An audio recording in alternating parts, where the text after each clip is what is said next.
Bem-vindo a todos e todas para o segundo bloco das contribuições destinadas à terceira. Então, no primeiro bloco, nós superamos o conceito, superamos a constitucionalidade da referida contribuição.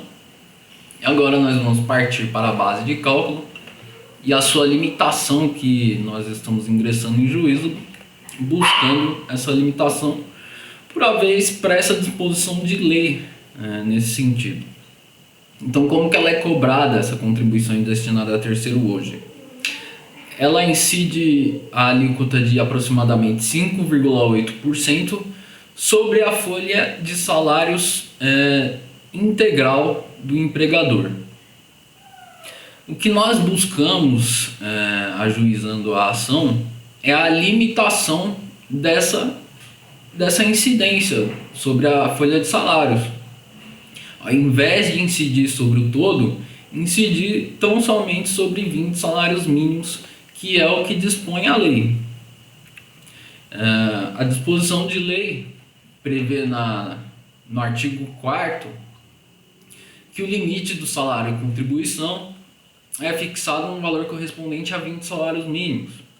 E no seu parágrafo único ela prevê, fica bem claro, que esse limite se aplica às contribuições para fiscais. Então, diversas ações foram ajuizadas visando a limitar essa contribuições a 20 salários mínimos, e vieram as primeiras liminares concedendo o direito ao contribuinte a fazer essa incidência a tão somente 20 salários mínimos. A União Federal, que é a competente para instituir e cobrar esse tributo, essa contribuição, recorreu alegando que esse decreto-lei de 86 ele revogou o artigo 4º, e revogando o artigo 4º, consequentemente ele revogou também o parágrafo único que prevê que aquele limite de 20 salários mínimos se aplica a contribuições para fiscais que nós vimos no slide anterior. Só que, conforme a gente vê aqui, o dispositivo ele prevê que, na verdade, o que foi revogado foi o teto de 20 salários mínimos apenas para as contribuições destinadas à Previdência Social, e não a contribuição para fiscal. Então, a União Federal recorreu no STJ, mas, em que pese a União ter recorrido, diversos entendimentos no STJ foram no sentido de que a revogação foi tão somente para as contribuições previdenciárias e não para as contribuições para fiscais. Inclusive, a primeira turma do STJ ela fixou o entendimento em 2020 de que a restrição de 20 salários mínimos caberia na contribuição para fiscal, e que a revogação, então, foi tão somente para as contribuições previdenciárias. Em que pese esse entendimento da primeira turma, ele não é apto a fazer com que os demais órgãos do judiciário eles sigam esse entendimento. E continuou os recursos da União, e então o STJ decidiu, através da decisão de afetação,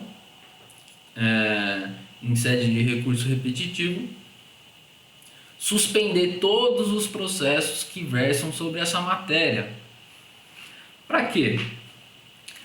Porque a partir do momento que o STJ decidir em recurso repetitivo, essa decisão vai se aplicar a todos os processos que já estão ajuizados.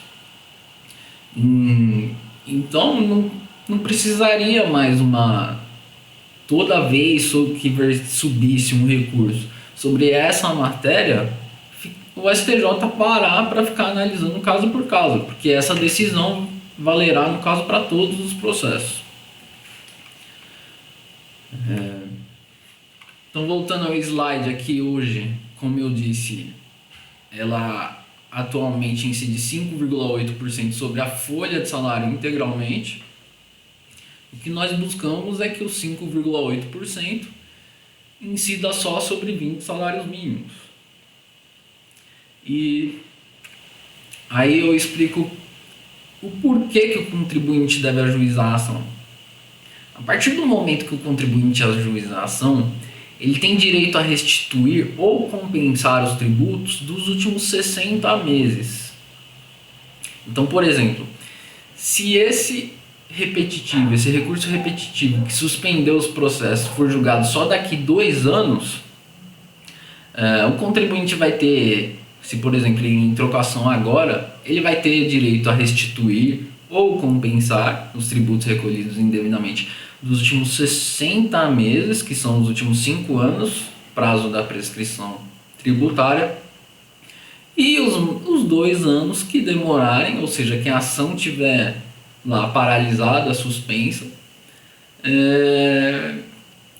a diferença do que ele recolheu, ou seja, um montante que foi recolhido indevidamente. Então, se o contribuinte ele deixar para ir buscar essa incidência, essa restituição, somente depois que o STJ ele fixar um entendimento final, concedendo, por exemplo, o direito à limitação, ele vai se restituir só dos últimos 20 meses a partir do momento que ele for lá na frente solicitar essa restituição. Então, por isso que é importante que o contribuinte ele entre com a ação agora, porque ele vai resguardar o que? Os últimos 5 anos, 60 meses, a partir do ajuizamento da ação, e mais o prazo que ele ficar esperando essa decisão do STJ, sendo positiva ou negativa. Qual o prejuízo para o contribuinte? Bom, não vai ter prejuízo nenhum se ele entrar com essa ação, porque ele já está recolhendo sobre a folha inteira de salários o valor de 5,8%.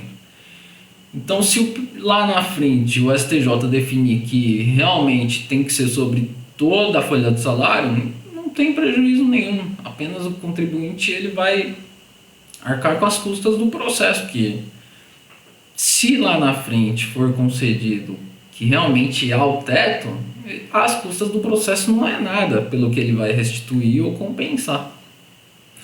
Só a título de exemplo, então, eu trouxe aqui uma empresa que tem 50 empregados, com a média salarial de 2.000 por empregado.